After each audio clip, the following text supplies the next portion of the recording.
Good morning, everybody. I'm Betsy Connell. I'm the Assistant Director of MCOA, and I want to welcome you this morning. I want to state first that for training purposes, this event is now being recorded. By participating in this event, all attendees acknowledge their consent to this taping and agree for its later use. All recordings will be posted on MCOA's website as determined by MCOA staff. I want to take care of a few housekeeping items. Just to remind everyone, please mute yourself if you are not talking. I will, during the course of this session, be scrolling through. If anyone is not muted, I will be muting them automatically. I'm looking at the number of participants we have here, and I may defer to Peg. Normally would ask you to submit your questions in the chat box for Peg to respond to. It appears right now we have 16 participants. So Peg, if you would like me to open it up to the floor, given the smaller number of participants for questions, I'll defer that to you. And then I would ask folks, if you are logged in and you can change your name in the participant list and to identify yourself by what council on aging you're with. So for example, if you, I'm going to change mine right now because it says Massachusetts MCOA. I'm going to rename myself so you know who I am, and it's Betsy at MCOA. So you all get to know each other. So I want to move into now introducing Peg McDonough. She's a planner at the Berkshire Regional Planning Commission, and for the last 3 years has served as their coordinator of the regional coalition known as Age Friendly Berkshires. Prior to taking on that role, Peg worked exclusively with older adults in financial services and elder care. Peg has a master's in regional planning from UMass and lives in the Pioneer Valley. Good morning, Peg, and welcome. We're so glad you're here. Good morning. Good morning, Betsy and everyone. Glad to be here. Thanks for inviting me to speak. Actually, before I start, the guy next door just turned on his wood chipper, so I have to run and shut the window. I'm sorry. No worries. I've had that happen to me, as I'm sure a lot of other people have in this session. I had somebody show up to cut the grass next door, and that was during the time when the windows were open. But with the heat lately, we have not had the windows open. So. Okay. Oh my goodness. Yes, the challenges of working at home. Anyway, thank you again for inviting me. And in discussing what I would present today with my friends at the MCOA, they suggested that, you know, since we're, Age Friendly Berkshires is actually 5 years old now, what are some of the challenges and opportunities that we've had in,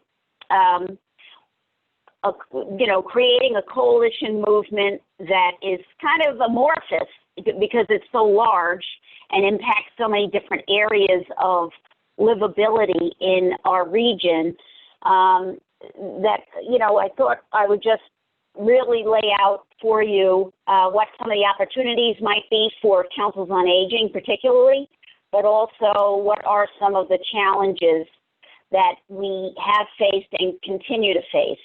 But first I wanted to give you a little background about our coalition movement, and I'd be happy to, you know, field questions from any of you as we go. So as I mentioned, Age Friendly Berkshires is a coalition movement that aims to create a more livable Berkshire County for people of all ages, but with a focus on the needs of an aging population. We are the second oldest county in Massachusetts, and I'll show you in a minute what that really means.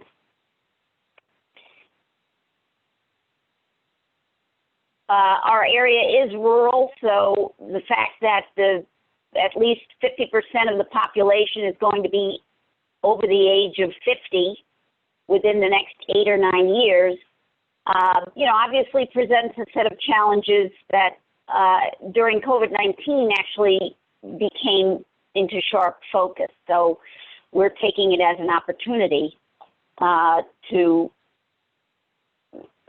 learn from it and to hopefully turn that into more action for our group.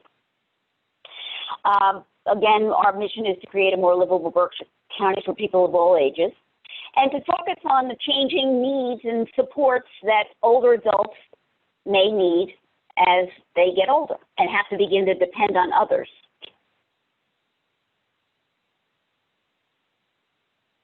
A little bit about our community. By 2030,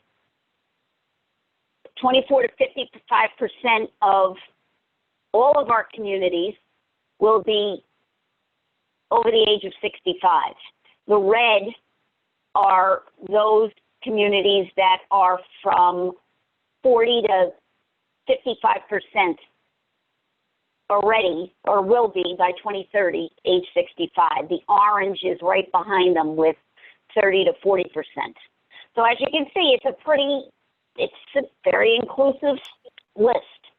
Demographically, we are predominantly Caucasian, but the influx of immigrant communities are now mostly people of color.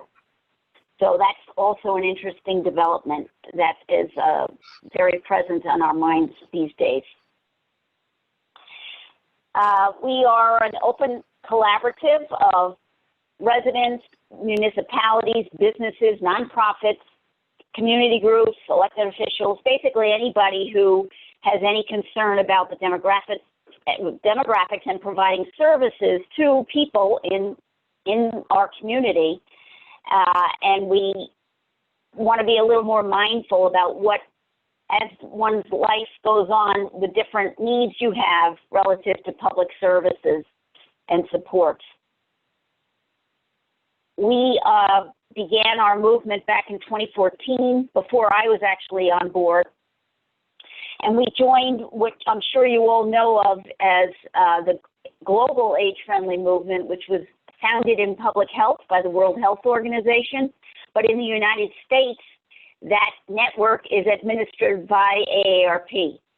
So if you're not familiar with AARP, I do suggest you become so, because they're a great organization.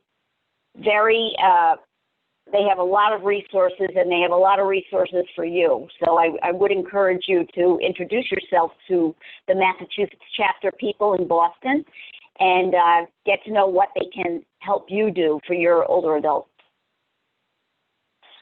We, at the beginning of our effort, obtained grant funding, big grant funding from Tufts Health Plan Foundation.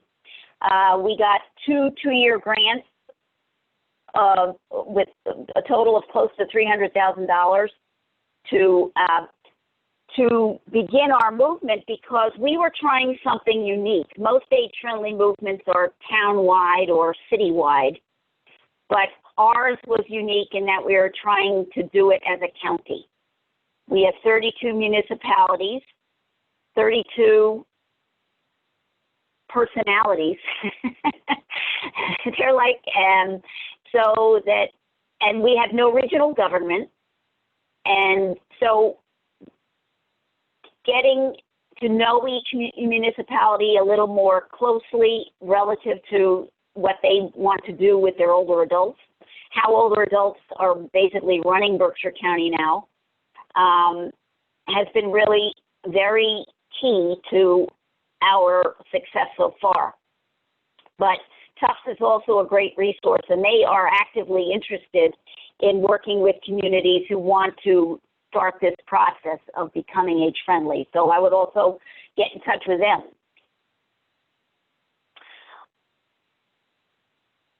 Age-friendly communities are more livable. They look at very broadly 8 areas of livability, which really hits on virtually everything that a community is concerned about relative to their residents. You know, I like to say that this is not old age friendly, even though we have a focus, it is all age friendly. Because and I'll describe in a minute, our process for developing an action plan, including these 8 areas of livability, it did start with talking directly to older adults and having them explain to us their experience of aging in our county. However, the more we got into it, the more we realized that if we are going to be impacting any of these 8 areas, we are very naturally going to be speaking about younger people, because hopefully someday they too will be retired and happily aging in their communities. And in order for that to happen, we have to essentially be inclusive. So this is very much a regional plan for inclusivity and making sure that people at any age and life stage have what they need to thrive and to remain healthy, safe, active, and connected to each other and to their communities as much as possible. So it kind of became a bigger thing than we originally anticipated, but it's a good thing that happened. We very loosely have a set of committees that began working on this, starting with a task force, which was really it started out again, people focused on elder services initially, but then when that group actually got too big to be functional as a committee, you know, you'd sit in a room with 60 different people, and you kind of had some hard time having kind of fruitful discussions because it was almost like too many people. So we have since gone to, we have a subset of the steering group who were really kind of our founders group, if you can call it that, that became the steering committee to kind of make strategic decisions about what we would pursue in terms of opportunity, what's the direction, and so on, as things come up, and they come up all the time. And then, but the task force itself kind of was broken up into more interest groups. So we had, you know, healthcare people, we had housing people, we had councils on aging, who were kind of in each of the subgroups, because again, each municipality, as I'll describe in a bit, kind of identified their own priorities. They decided this is not a prescriptive program. It is very much, let's focus on what our town needs, with the understanding that we, the leadership and the task force, is always going to kind of nudge you a little bit to be working with the communities next door to you. Always. We are always focused on regional assets, because those are you'll call it the safety net, the undergirding of anything, any system, such as transportation. You know, that's by its nature a regional issue. So while we always started local, we always tried to make the larger connection. So aside from the task force and the steering committee, we also had, as I mentioned, these subcommittees that would focus on a project or one aspect. And then we had individuals at the local level who kind of were our eyes and ears on the ground, who, you know, would just pay attention to what's going on, call us up, come to meetings once in a while. It was kind of a loose affiliation, but we found those to be very fruitful, and I'll show you in a bit how some of that actually turned into something larger too, so it's kind of good. So we created an action plan that is in writing. It's available on agefriendlyberkshires.com under the resources tab, which took us almost 3 years to do. It was not supposed to take as long as it did, but it did. Again, trying something new and regional not that regional plans are new for Berkshire Regional Planning Commission, but this one, involves a lot more people, a lot more kind of standing committees. So everything kind of took longer than we expected. But it was extremely fruitful for us because we came up with an action plan that I still refer to all the time. So we did a needs assessment, and we did outreach, and we did a survey, and we did focus sessions, and we brought in talking heads, experts. We held panel discussions all around the experience of aging in Berkshire County. During that time, I think the committees, kind of started to coalesce. We garnered very good, press coverage, media coverage. We started, doing little projects, mini projects, pilot projects to test out some of the things that we felt would fill some of the gaps that we were identifying, and to see if, they were worth broadening.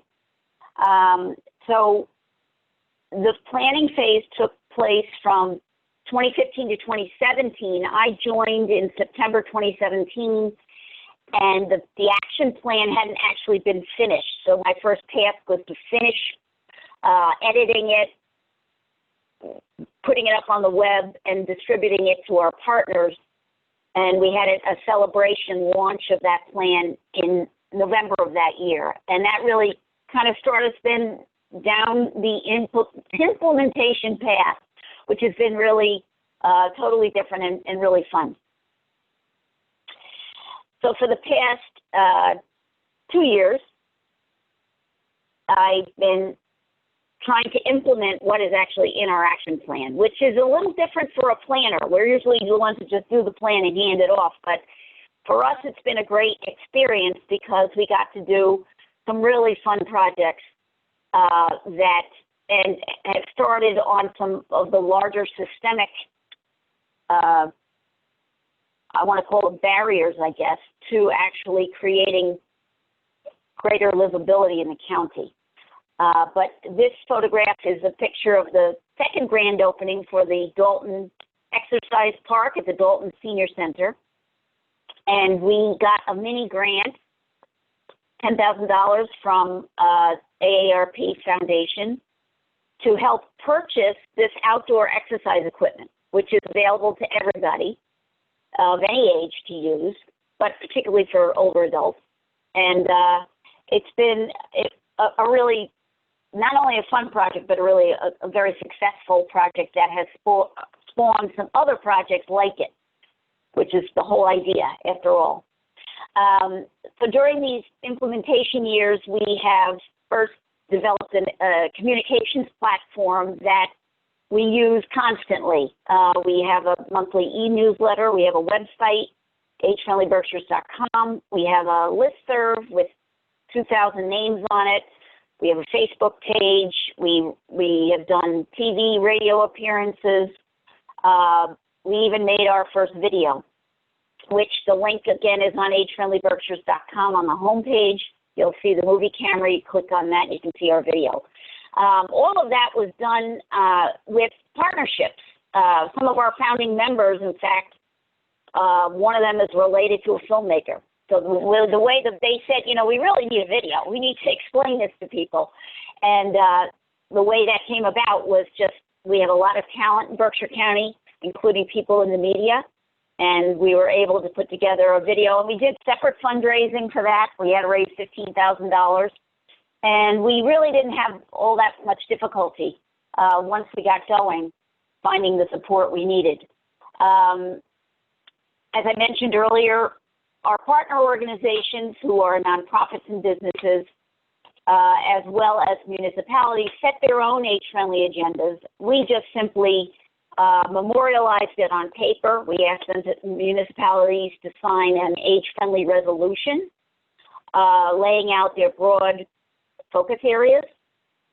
Actually, out of 32 communities, we've only collected about nine resolutions, although we have a few more that are interested in doing that. It's all that, it all takes time. It's sort of once you start working and building trust that, you know, people come around, leadership particularly comes around and says, you know, this is a good idea. Our older adults are asking for this. Let's do this. So we haven't had a lot of trouble. It's just simply a question of manpower and funding some of the time. You know, there's only one of me, and committee people generally all have jobs, so it's meant to be a long-range process. We are constantly looking for new task force partners and people who are activists in their community to help us think of new ideas, think of what needs advocacy. Political advocacy is very important here because you will eventually need help from your legislators on some of the obstacles that you're going to run into, systemic obstacles, I mean. And so it is a slow and steady race to get an age-friendly effort started. I wanted to talk specifically for your benefit about how we work with municipalities. This is a photo of a session we did on creating a village. The village model, as you may know about, is something that's creating these mini communities within community that augments what the councils on aging do during the week. This might help folks nights and weekends, does some additional activities for people, can set up, you know, kind of different ride share programs, different programs that are, again, an augmentation of what councils on aging are able to offer. So this is a session we did in Florida, Mass, and they're in fact good partners up there. We also created some tools for municipalities to use. Again, they're available on our website under the resource tab. We created these checklists that municipalities can use and councils on aging can use to get you thinking about what might work in your community. It's really just something to jog your thinking. We've also worked on specific projects. One community asked us to work on some zoning to create accessory dwelling units. So that's something as planners that we had the resources to be able to bring to them. So if you are part of an age-friendly movement or thinking of starting one, or I would suggest you invite your regional planning commission. There's 13 across the state. So there's one available to you to help you, because sometimes you need this type of assistance and to make age-friendly a reality, and they have a lot of resources to bring to bear, and they're there for municipalities to use. We ran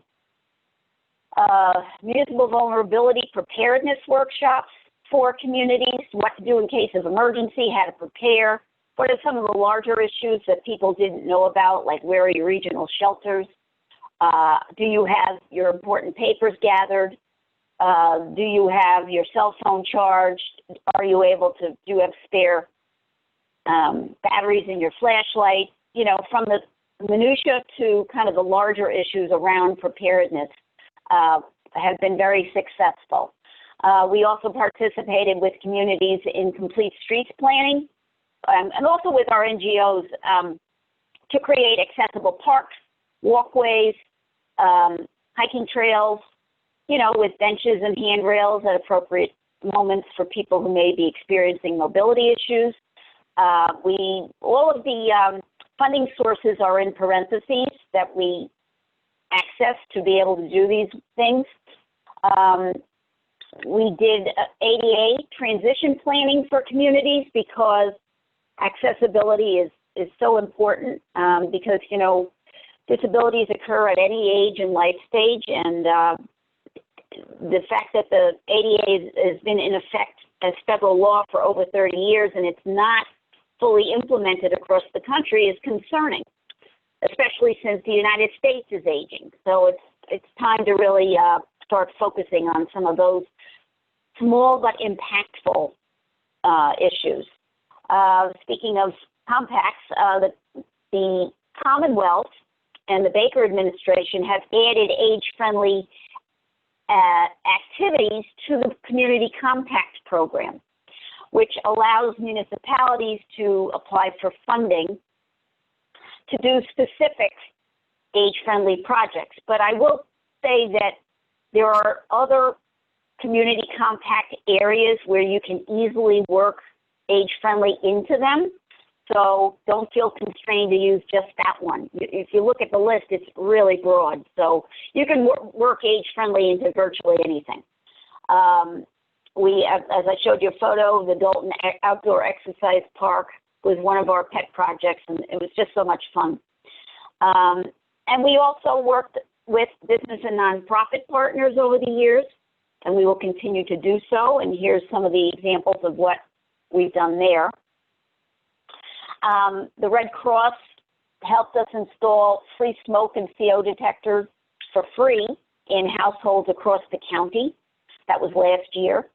And we think they'll do that again this year. And actually, that was a wonderful way for us to, because you have to do that with local fire departments, because they have to inspect to make sure that the detector, once it's installed, is working and that they're put in the right place. So the Red Cross had a crew that would go in and do the actual installations, and then the fire department would circle back and inspect. And that was a really good way to bring age-friendly to, again, another municipal connection. Firemen didn't know anything about it. They thought it was great. In fact, we started talking about lock boxes on empty houses, and because we're a seasonal community, we get a lot of summer folks. Lock boxes, safety patrols, and some other initiatives like during burn season, have people do a training in order to get a burn permit, because in our area they set fires to garages and things. So that was a very fruitful program that turned into 3 other things. So it's simply a matter of making these one-on-one connections that was really successful. The Berkshire Regional Coordinating Council on Transportation, Age-Friendly Berkshires could be about transportation planning alone. It came up in every single conversation that I ever had about aging in community. One woman who was a Council on Aging director said to me, she was a plain speaker and I love her, she said, if you don't solve transportation, you can forget this whole thing. And, you know, while she said that to me early on, and it was very blunt, but, you know, she was right. If you get to the point where you need to get somebody to drive you because it's not safe for you on our rural roads, then we need to have a full array of ride programs. To that end, we have been focusing, I would say, at least a part of my work all day, every day is transportation. I'm not even a transportation planner, but I do have access to them in our agency. We've done pilot projects where we had councils, let's see, 3 councils on aging share their van across borders with their neighbor. And that was fruitful because we learned how to kind of expand a program, but also got communities to work together, sharing scarce resources more efficiently. And it was successful. It resulted in permanent partnerships. And there's funding available through various sources, including the National Aging and Disability Transportation Center, who have been wonderful to me in helping me. And let's see, what else? We have Berkshire Interfaith Organizing creating a volunteer driver program.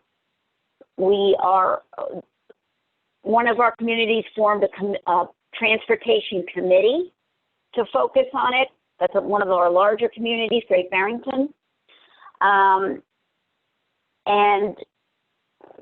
there's several other projects that are going now that involve, again, cross-border sharing of rides, both in and out of the county. And that's been like a dream come true.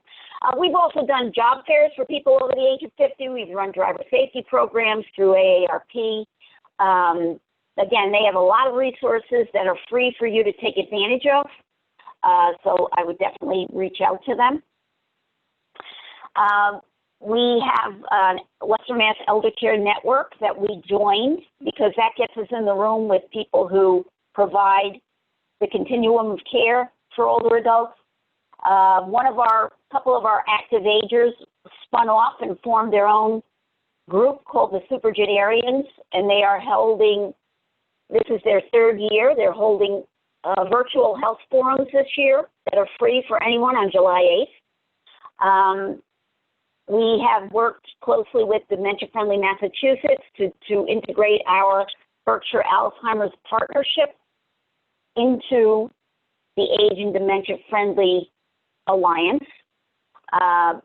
Villages, I already spoke briefly about. We're trying to form 2 villages in the county and hopefully more in the future. We did a feasibility study about North Berkshire County having a village. Farmers markets, food pantry. We're working on accessibility for people with disabilities who might need to access those resources, making sure those sites are accessible. We did walking programs with Mass in Motion. We have visibility vests. That's because our roads are so rural and scary to walk along the verges. So we have these brightly colored vests that are given out by the police. Again, another community partnership. And COVID-19, I can't even begin to speak about how we're all kind of assessing what that is meant for all of us and how that's going to impact us. But it has raised the profile of some of the important issues, among them transportation and the needs of our disability community, the disproportionate impact to our people of color and minority communities. So I think there's going to be some fruitful work coming from that. So the important things for you all as you're trying to better serve your older adults, I wanted to kind of jot down. In our case, we found out the bigger the geography, the longer it's going to take, and the greater number of helpers you need, and the more funding you need. And this is literally probably a 10-year project if I had to put a time frame on it. So there's no rush, but it's essentially creating numerous partnerships, one-on-one or in small groups, where you build trust, and then if you do something that works, it kind of snowballs from there. And you know, we're always looking for funding. It's been difficult, I'll be honest. Everything takes funding of some sort, but neither did we let that stop us from thinking that we couldn't do it. You know, like, don't stop, oh, we don't have the money, we can't do it. Forget that. Having no money is the given, you know. If you let that stop you, then you're lacking imagination potentially. I think you gotta think big, and then funding comes along. The minute you see something that might work, plug it in. We didn't, you know, we wanted to be a little more organized in that regard, but it became impossible. The bigger this got, it was just a constant job. And communication is extremely important. We built a database of 1,800 people. We do a monthly newsletter, but, you know, multiple emails all day is okay too. Don't think you have to do the formal stuff right away. We had to get funding for the website. We finally got it up.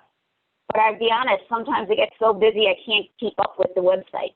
So, you know, there's all these things that you have to think about for sustenance and to maintain your movement forward. But it's more fits and starts sometimes, but I think it's still important to do. The great thing is that the age-friendly framework provided by AARP gives you ample room to be creative. You can virtually do anything that will help your older adults under that big umbrella. And I think I found working with our councils on aging, getting to know them, getting to kind of tell them how what we're doing helps them. It doesn't take away from them. In fact, we always try to involve a council on aging person with virtually everything we do, because it's going to impact us at the local level, so why wouldn't I? And it's a way for them to build capacity, because some of our communities have under 1,000 people. We have all these volunteer councils on aging, no staff. You know, they need help. And,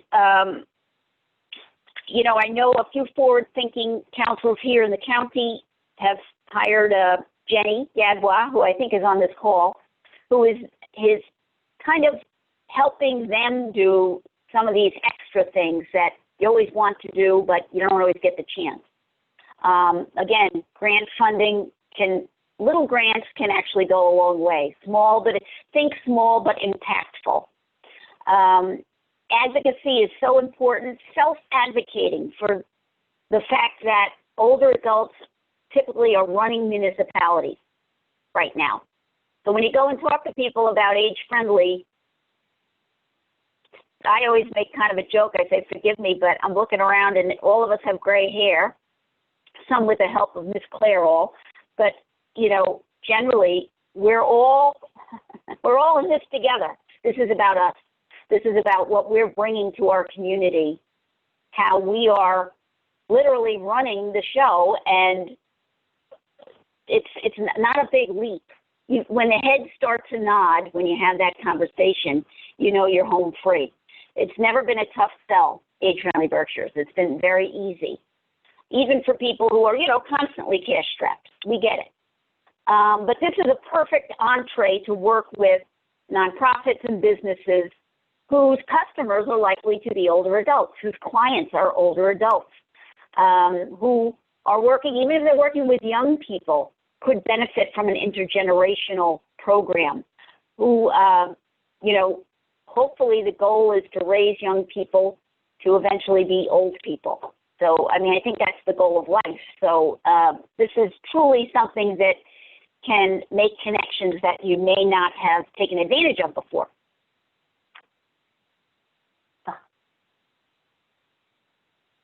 Do take time to create a good action plan. I use mine constantly. Don't be afraid to ask for help from everybody. Everybody and anybody. You name it, they can help you. Even if it's just, you know, help you write the newsletter, help you send out emails. Ask for volunteers, but ask for, you know, substantive support as well. We've been, for example, one way we're looking for this year is to create an age-friendly business program, which would kind of give businesses a checklist of items that they might use to become easier for older adults to navigate.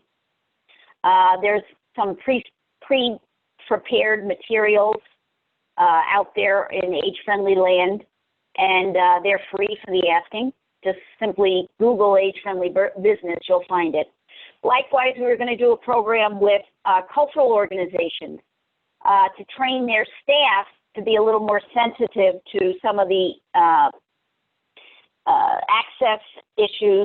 accessibility issues, stylistic issues that become apparent between generations. So that could be a really fun project as well, because we have a lot of museums and cultural organizations out here. So that was something that was pretty popular.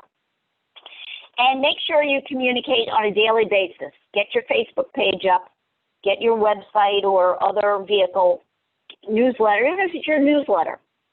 Get it up, use it often, be constantly communicating about what you're doing, and people will express interest in helping you or are just, you know, want to be kept informed. And you'd be amazed when people show up when you least expect it. So those are my takeaways, and I hope this has been helpful to your thinking, and I would certainly welcome any questions anyone has.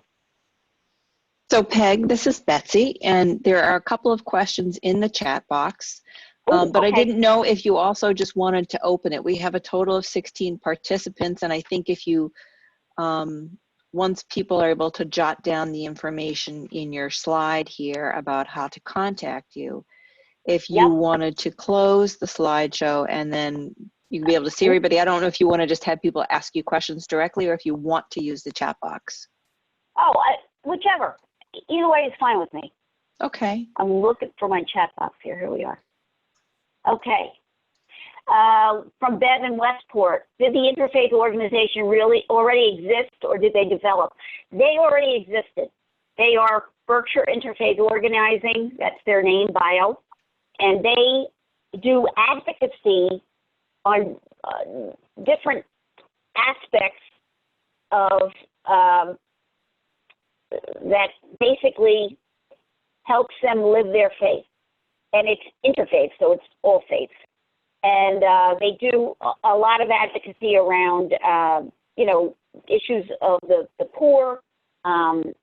Transportation is a new one, but it's very important. And they are getting help from the city of Pittsfield, as well as the RSVP program, which many of you already know about. That's a volunteer driver program. So they're pre-existing, and they're really a great group. Rachel, Mass Mobility. Hi, Rach. If a different region were to start this process, what would you recommend they do? What might you suggest they consider changing? You know what, Rachel, I don't know that I have a prescription. I think starting somewhere is okay. Because and maybe focusing on older adults. So call everybody to the table who has anything to do with elders for any reason. And you'll see that's a big group. And start somewhere and figure out what you want to focus on.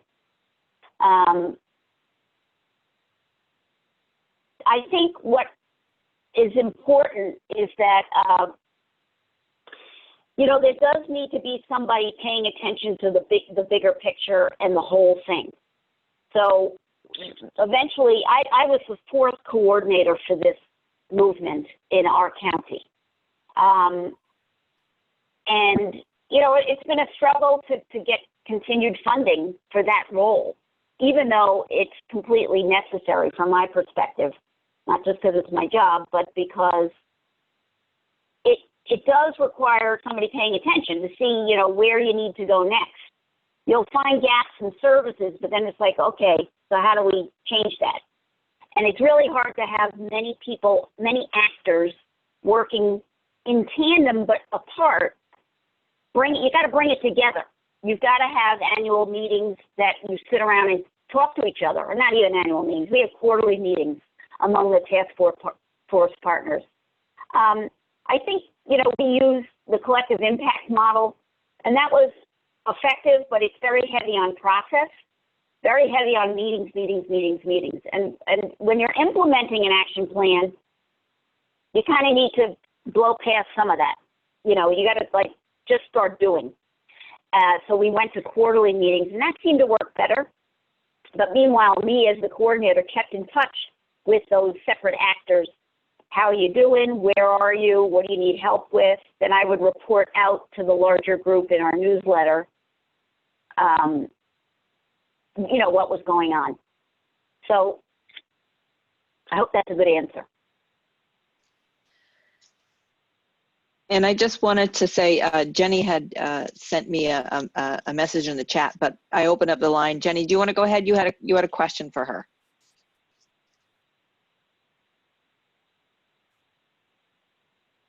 Hi, Jenny. So we can't hear Jenny, so I'll ask the question for her, if that's all right. So Yep. Jenny wanted to know if Age-Friendly Berkshires is able to help procure high-speed internet and or improve, looks like Access. Yeah. accessibility in Berkshire County. And she wanted to add to the question whether or not it was possible to procure training and workshops for seniors regarding using computers and the internet. Oh boy. Those are three great things. There are people working on the region-wide internet access issue. That is a legislative effort that's underway. Smitty Pignatelli, our state representative from Lennox, is the spearheading that, but all of our representatives are bringing political pressure to bear on the providers of internet access to get it done. And that's, again, one of the effects of COVID, that, you know, people were sitting outside town halls at the hotspots using their computers because it's simply not available in many communities. And the other issue around that is that it's not affordable for some people. It's expensive. So there has to be a way to make it affordable for people. If they can give it for free to students and give them a tablet, they can certainly do that when we're not under COVID shutdown. You know, there's no reason that can't continue, particularly for low-income people. I think it's so important now that everything is going to be internet-based, particularly education, and just keeping people safe. I spent a lot of time on the phone during COVID with individuals and councils on aging, and, you know, everybody was staying home, but they were talking to their doctor by the telephone, and that's not as good as the real thing. And then to your other questions, Jenny, the training, several of the councils on aging in the county have already run a training to teach people about computer use. And I can probably connect you with people who have done that successfully. And the third part of your question was something. I'm sorry, Betsy. This is Betsy. I'm going to look at this again. So it was adding to that question, training and workshops for seniors regarding computers and internet. Well, I think I just answered that. I probably can connect her with some resources for that, but there was a third aspect before that. Okay, so the whole question was, is Age Friendly Berkshires able to help procure high-speed internet and or improve internet accessibility in Berkshire County? Adding to that question, training and workshops for seniors regarding using computers and internet. So okay. I do, yeah. Yeah, I hear you. I may be able to connect Jenny with some resources about that. And I'm sure the MCOA, actually, I know many senior centers have done just that. Maybe the folks on the call can answer as well. Sure. So if you have muted yourself, actually what I think I'll do is I'll do unmute all, and that might be one way to resolve that issue. Just see. If you can unmute yourself if you have a question that you want to ask Peg directly while I'm working on that. Hi, Peg and Betsy and everybody. This is Karen from the Townsend Council on Aging. And I just wanted to let you know that we got a grant from the North Central Community Foundation just precisely for technology, for teaching the seniors how to use technology and to get into Zoom classes. And we started a YouTube channel, and we're really trying to drag them, push, you know, kicking and screaming into the 21st century. Good. So, you know, Jenny, in Berkshire County, the Berkshire Taconic Community Foundation may have some small funding for you, but don't invent the wheel. Certainly maybe Karen and others on the call can help you set something up if you want to do that. You gotta have access to some computers. I know Williamstown has several machines that could be used. People can donate a laptop just to get it rolling. I think a lot of it is getting people less afraid of the technology. You're not going to break the machine, and it's easier than you think, really. Tablets too, right? mm-hmm. part of the grant, it was less than $4,000, and we got 8 Right. Chromebooks that Oh. we lend out like the library does. So Perfect. So I'll let can you know how Jenny it reach goes. out to you? Pardon? Can Jenny? And Absolutely. and partnering also, Jenny, with the libraries. They also have funding that might be available. I think part of my job is just connecting people to resources like that. And I think the librarians are an untapped set of resources. They do so much. Yeah, any questions, we'd be happy to answer. Great. Thank you. You're welcome. Oops, somebody's getting some feedback there. Okay. So I unmuted you all on my end. You can continue to mute yourselves if you wish, but if anybody has any questions that they want to ask Peg directly, please feel free.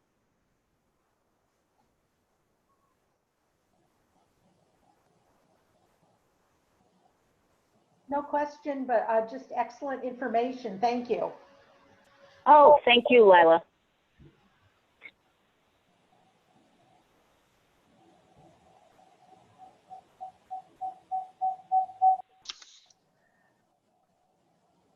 Well, if there are no other further questions, we'll go ahead and end this workshop. I will let you know that at the conclusion that we're at now, I'm going to stop the recording of this session.